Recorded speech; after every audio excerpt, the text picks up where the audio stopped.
Sunday, friends. Are you ready for today's Arch book? I am. Today we're going to read Solomon Builds the Temple.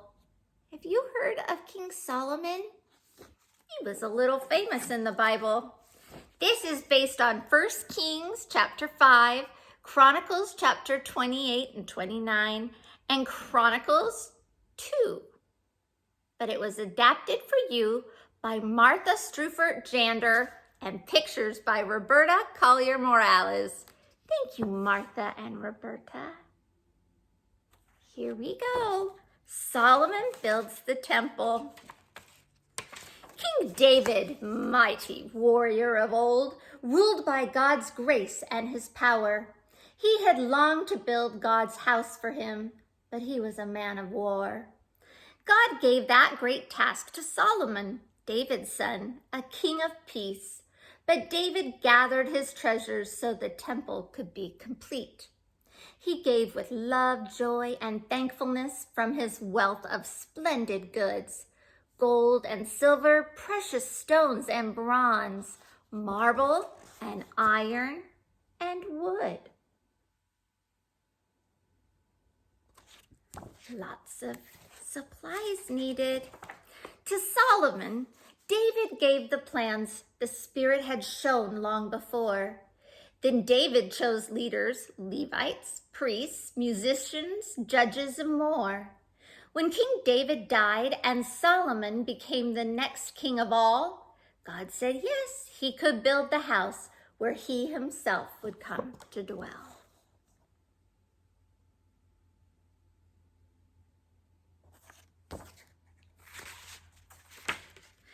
Foundation stones of the finest worth came from the king of Lebanon, as well as cedar and cypress wood, till the temple work was done.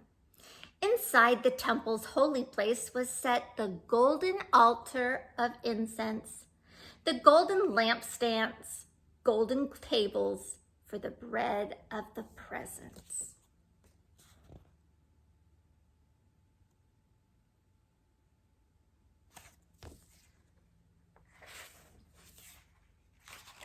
The most holy place, a set-apart room, had nothing but gold to be seen. There they would set the ark of the Lord, where now golden cherubim gleamed. In the courtyards outside sat the altar, where the priests would sacrifice for the sins that people committed. Someday, Jesus would pay that price. This is even before Jesus came, hence the Old Testament. 7 years men took to build God's house with designs so skillfully wrought. Just one more thing had to be done, the Ark of the Covenant to be brought. The people all gathered together. The Levites took up the Ark. They carried it to the most holy place, to the spot most carefully marked.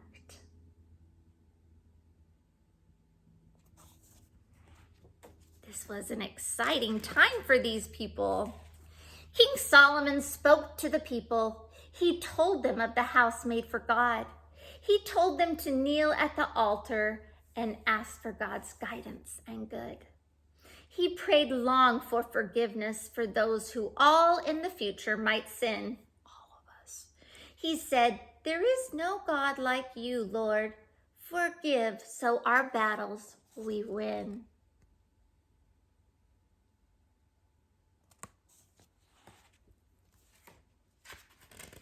Then came down holy fire from heaven that ate up the offerings given. The glory of God filled the temple. The priests could not enter in.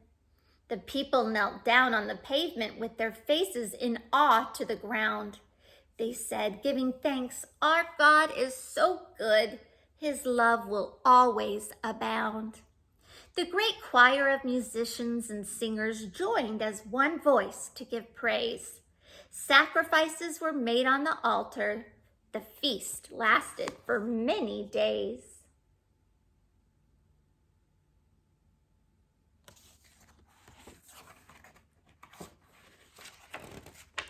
That was a great story.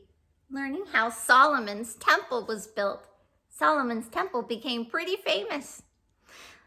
I love you. Thanks for joining me today. Stay hopeful, stay true, and be wonderful, special little you.